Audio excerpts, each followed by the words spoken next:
So last night, a man was shot and killed in Dallas. He was shot by a police officer. Now, there are a couple of different stories here. One says she just worked a 12-hour shift and was coming home, went to enter her apartment, and saw this gentleman inside. The other story is she had been at a bar and was drinking and got into an argument with this man and killed him. Now, they are still investigating. Dallas police has stepped out of it and is letting an independent agency deal with this because they feel like the circumstances aren't adding up either. So, a few things to know. They use electronic keys, and if your key is green, that's your apartment and you go in. You know, when you turn it, if the light turns green, you can go in. If the light turns red, you cannot. So how she even got into this man's apartment is a bit baffling. By all accounts, this guy was a wonderful man. He had a great job. He was involved with his church. He had a wonderful family. It's really a tragic situation. I'm sure more details will come out, but they are issuing a warrant, and I believe she's being charged with manslaughter at this point. Thank you for your attendance. I want to first start by offering my condolences to the Botham Shem Jean family. We want to be, and we will be, as transparent in this investigation as we can be. And that is why we have called this news conference today. I want to give you the details that we have and what we know so far, and to clear up any inconsistencies that have already been reported.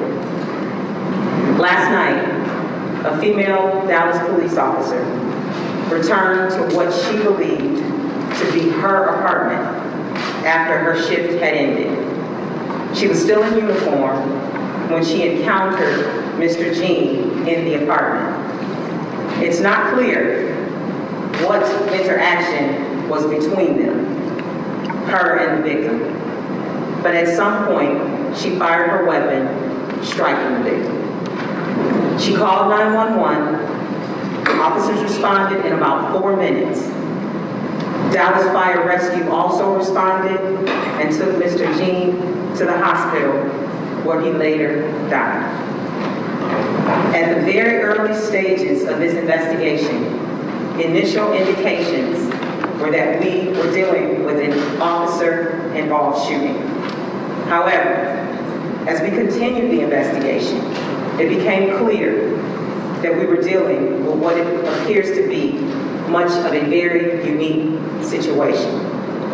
Therefore, we have ceased handling it under our normal officer-involved shooting protocol.